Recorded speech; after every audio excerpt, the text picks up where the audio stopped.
नमस्कार सभी को सादर प्रणाम। मैं अनूप कुमार और आज हम खड़े हैं गाज़ियाबाद में। गाज़ियाबाद में हम अभी यूपी के दौरे पे चले हुए हैं, यूपी इलेक्शन को लेकर के कि यूपी में किसको वोट है। हमारे साथ कुछ लोग हैं, उनसे बात करेंगे। भैया, यूपी में किसकी सरकार आएगी? जहाँ तक मेरा मानना है, इस बार यूपी में दोबारा योगी जी की सरकार आएगी। जिस प्रकार से यूपी में या केंद्र में भाजपा का विरोध चल रहा है, किसान आंदोलन देख लो, या फिर जैसे यूपी ब्लॉक चुनाव में जो अहिंसा हुई है, महिलाओं के कपड़े तक फाड़े गए, जो आरोप लग रहे हैं, क्या आपको लगता है यूपी है? देखिए, ऐसी जो छोटी मोटी जो घटनाएं होती रहती है, ये तो समाज में महिलाओं के चीरहरण को छोटी मोटी घटना मान नहीं, महिलाओं के चीरहरण की जो बात कर रहे हैं, उसमें कोई साबित नहीं हुआ कि इसमें कोई योगी सरकार का हाथ है। आपने जो ब्लॉक चुनाव के बारे में जो बात कर रहे हैं, उसमें ऐसा कोई साबित नहीं हुआ कि इसमें योगी सरकार के किसी व्यक्ति के द्वारा ये कुकृत्य किया गया है। ये जो भी घटना हुई है, ये समाज में हम जैसे लोगों के बीच में किया गया है। मैं इसकी भर्त्सना करता हूँ कि महिलाओं के साथ जो कुछ भी हुआ वो उन पे कार्रवाई करना तो योगी सरकार का फर्ज बनता था। बिल्कुल, सरकार कार्रवाई कर रही है, सरकार ने अपने संज्ञान में लिया है और सरकार उस पर ठोस कदम उठा रही है। कुछ गिरफ्तारियाँ भी हुई हैं, जहाँ तक मेरे संज्ञान में आया है। आप कह रहे हैं कि दोबारा से योगी सरकार आएगी। योगी सरकार ने आप कितने वादे जो योगी सरकार ने पहले किए थे, कितने वादे आप मानते हो कि कितने वादे, क्या काम किया गया? देखिए, जहाँ तक सरकार के कामकाज का सवाल है, सरकार को आए हुए 4 साल हुए। 4 साल में योगी जी ने जो जो अपने वादे किए थे, उस पर वो अमल कर रही है, भरसक प्रयास कर रही है और उस पर एक अच्छा काम कर रही है। और प्रगतिशील तरीके से काम करते हुए जो भी उनके एजेंडे में था, मैं जहाँ तक देख पा रहा हूँ पर्सनली, वो चीज़ें जो है वो फुलफ़िल हो रही है। जैसा कि यूपी में राम राज्य की बात की जाती है कि यूपी में योगी जी जब से आए हैं कि यूपी में राम राज्य आ गया, तो आप कहाँ तक मानते हैं कि यूपी में राम राज्य है? बिल्कुल, यूपी में राम राज्य है, यूपी में भाईचारा है। आप पिछले 4 साल में देखो, कोई भी सांप्रदायिक दंगे नहीं हुए योगी राज में, जो कि ये दर्शाता है कि भाईचारा बढ़ रहा है लोगों के बीच में। और कोई भी ऐसा भी जो सांप्रदायिक ताकतें हैं, जो माहौल को ख़राब करने की कोशिश करते हैं, उसके खिलाफ योगी सरकार सख्त से सख्त कदम उठा रही है। और आने वाले समय में आप देखेंगे कि ये जो सरकार की जो नीतियाँ हैं, जिस तरीके से चल रही है, आने वाला समय में हमारा जो उत्तर प्रदेश है, एक उत्तम प्रदेश बन के उभरेगा।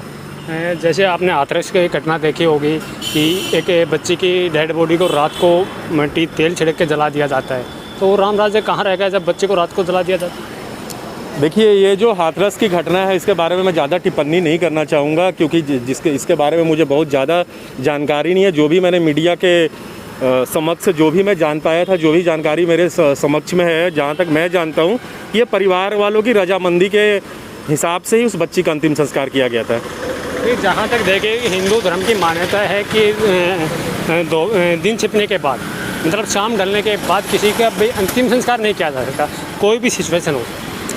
देखिए, ये तो देखिए धर्म संस्कृति की बात होती है। कभी कभी क्या चीज़ होती है कि कुछ घटनाएं, कुछ चीज़ें ऐसी होती है जो कि सांप्रदायिक सौहार्द को, हमारे आसपास के माहौल को बिगाड़ सकती है। अगर इससे बचने के लिए अगर लोगों ने ऐसा कदम उठाया है, तो हम भरसक उसका प्रशंसा करते हैं। अभी कुछ दिन पहले समाजवादी पार्टी की एक रैली थी गाज़ियाबाद, यहाँ पे आगरा में। अखिलेश यादव जी खुद आए हुए थे, उसमें पाकिस्तान जिंदाबाद के नारे लग रहे थे, तो क्या कहना चाहेंगे आप? देखिए, ये अखिलेश यादव जी की रैली हो, कांग्रेस पार्टी की रैली हो, चाहे वो बीजेपी की रैली में हो, जो भी लोग इस तरीके का कुकृत्य करते हैं, भारत में रहते हुए पाकिस्तान जिंदाबाद के नारे लगाने वाले जो व्यक्ति हैं, मैं उनका घोर विरोध करता हूं। और ऐसा नहीं होना चाहिए, क्योंकि हम हिंदुस्तान में हैं। आप पाकिस्तान की हालत देखो, आज उनकी अर्थव्यवस्था को देखो, वो भीख मांगने के लायक भी नहीं रहा है वो देश। FATF की लिस्ट में, ग्रे लिस्ट में नाम आज भी उनका बरकरार है।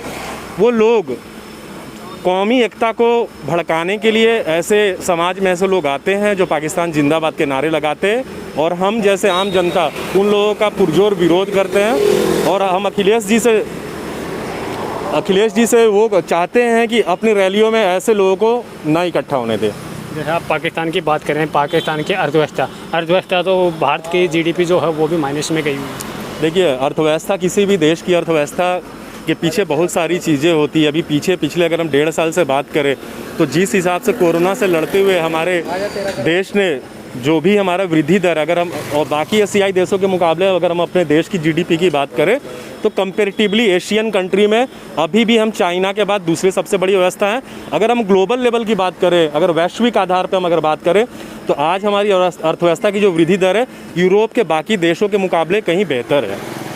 अभी जैसे आप अर्थव्यवस्था की बात, आपने लॉकडाउन की भी बात की, कोरोना काल की भी बात की, तो लॉकडाउन और कोरोना काल में देखने को मिला था मजदूर अपने घरों को पैदल पलायन कर रहे थे, रास्ते में मर रहे थे, उस पर क्या कहेंगे? देखिए, ये तो जो अगर हम लास्ट ईयर की बात करें, लास्ट ईयर में जिस हिसाब से सरकार की वहाँ पे थोड़ी सी त्रुटि रही थी कि चीज़ों को प्रॉपरली मैनेज नहीं कर पाए, रातों रात अचानक जो लॉकडाउन का जो निर्देश था सरकार का वो जनता विरोधी हो गया, जिसकी वजह से काफ़ी सारे हमारे मजदूर भाई को काफ़ी सारी कठिनाइयों का सामना करना पड़ा। तो मैं सरकार से आग्रह करता हूं कि इस तरीके के जो बहुत बड़े नीतिगत फैसले होते हैं उनको काफ़ी सोच समझ के अमल में लाना चाहिए। रातों रात चीज़ों को ओवरनाइट किसी के ऊपर थोप नहीं देना चाहिए। तो लॉकडाउन कोरोना की दूसरी लहर आई थी, उसमें भी लाखों लोग, कोई ऑक्सीजन की कमी से, कोई वॉलंटियर की कमी से मारा जा रहा है। गंगा नदी में भी लाशें तैरती हुई मिली। सर देखिए, जहाँ तक हमारे देश का सवाल है, हमारे देश में आपको पता है कि आफ्टर इंडिपेंडेंस हमारे देश में जिन किसी की भी सरकार रही, तो हमारे देश में क्या है कि बहुत सारी चीज़ें, हमारे जो देश का जो जीडीपी है बहुत ही कम परसेंटेज जो है ना स्वास्थ्य और शिक्षा के ऊपर में खर्च होता है।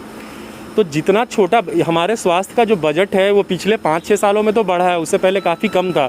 तो इतने छोटे से बजट में आप रातों रात, जहाँ पे लाखों की संख्या में लोग कोरोना के संपर्क में आने की वजह से दिक्कतें लोगों को आई, लोगों को हॉस्पिटलाइज होना पड़ा, इतनी सारी संख्या में इतने हज़ारों मीट्रिक टन ऑक्सीजन की रिक्वायरमेंट वहाँ पे पड़ी। तो मेरा मानना है कि जिस हिसाब से भी सरकार ने काम किया, एक अच्छा और सराहनीय काम किया है। हालांकि वो इससे बेटर कर सकते थे, और आई बिलीव कि फ्यूचर में जो है गवर्नमेंट जिस हिसाब से थर्ड वेव को लेकर तैयारी कर रही है आगे अच्छा काम करेगी। मैं बेशक मानता हूं कि यहाँ पे देश में ऑक्सीजन की कमी हुई थी, लोग को जान भी गंवाना पड़ा। कल सरकार की तरफ से एक मुद्दा आया, सरकार ने बोला कि पूरे राष्ट्र में ऐसा कोई भी राज्य नहीं है, कोई भी ऐसी यूनियन टेरिटरीज नहीं है जहाँ पे लोग ऑक्सीजन की कमी से मरी है।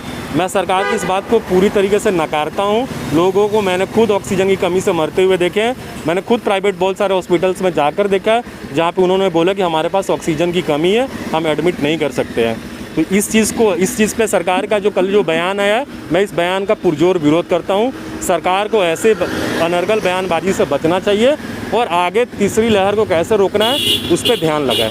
मतलब इतना कुछ होने के बाद कुछ जगह आप सरकार का विरोध भी कर रहे हैं, फिर भी आप कह रहे हैं कि फिर से होगी सरकार। देखिए, सरकार दो तरीके की होती है। आपने मुझसे पूछा कि यूपी में आप किसकी सरकार को चाहते हैं, आप यूपी में किनको दोबारा देखना चाहते हैं, तो मैं योगी जी की नीतियों का समर्थन करते हुए मैं उनका समर्थन कर रहा हूँ। मैं केंद्र की कुछ नीतियाँ जो मुझे समझ में नहीं आ रही है, जिस हिसाब से उन्होंने कोरोना के समय में केंद्र के द्वारा जो उठाए गए जो कदम थे वो उसको बहुत अच्छा नहीं बोल सकते।